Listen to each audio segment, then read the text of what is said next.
আজকে একবার শুধু পালিয়ে বাঁচতে পারলেই টুনির হাত থেকে বেঁচে যাব। আজকে আর বাঁচতে পারবে না তুমি। তুমি সংসারের কোনো কাজ করো না, বাচ্চাদের খাবার দাও না, ভরণ পোষণ দাও না। আজকে যে তোমার কি হাল করব তুমি দেখো। তুমি পালিয়ে গিয়ে অন্য টুনিদের সাথে মেশো, তাদের খাবার দাও।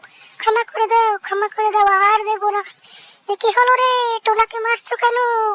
সে টোনা তো মরে যাবে।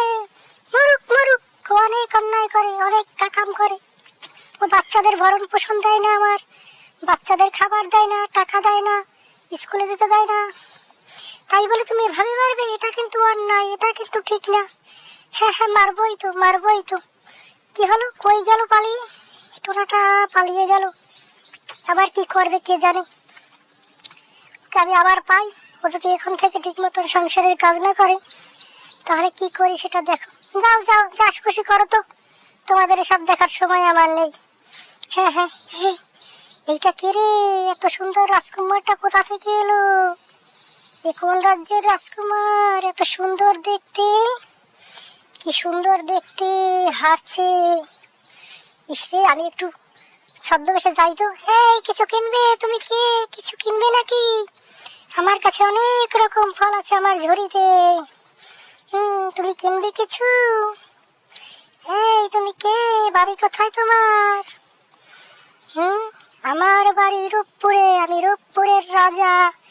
কি হলো, তুমি রাজা? ওরে বাবা রে বাবা, একে তো আমি রাজকুমার ভেবেছিলাম, এ তো রাজা। এই টুনি পাখি, তুমি খালি মাথায় ঝুড়ি নিয়ে ফলের কথা বললে কেন? এই, তোমাকে এখন আমি কি শাস্তি দেবো? কিছু করো না রাজা মশাই, কিছু করো না, কোনো শাস্তি দিও না। হ্যাঁ হ্যাঁ, তোমাকে শাস্তি দেবো, তোমাকে আমি গর্দান কেটে দেবো তোমার। তুমি মাথায় ফাঁকা ঝুড়ি নিয়ে, ওরে বাবা রে বাবা, তুমি মাথায় ফাঁকা ঝুড়ি নিয়ে বলছো ফল আছে? হ্যাঁ, এখন তোমার কি হয় দেখো, আমি তোমার গর্দান কেটে দেবে। কি বেহুশ হয়ে গেল ভয়ে? রে বাবা রে বাবা, এ তো অনেক ভীতু পাখি এটা। এখন কি করি? ক্ষমা করে দাও রাজামশাই, ক্ষমা করে দাও, আর কখনো আমি এরকম করব না। আমাকে ক্ষমা করে দাও, আমি তোমাকে বুঝতে পারিনি।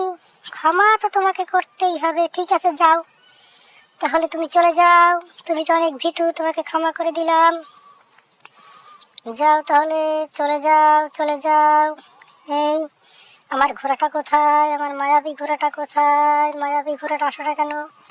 এই তো এসে গেছে, এসে গেছে আমার মায়াবী ঘোড়া। ঠিক আছে, তাহলে আমি ঘোড়ায় চেড়ে আমার রাজ্যে চলে যাব। আমার প্রজারা অনেক কষ্টে আছে, তাদের সেবা যত্ন করতে হবে, খাবার দাবার দিতে হবে।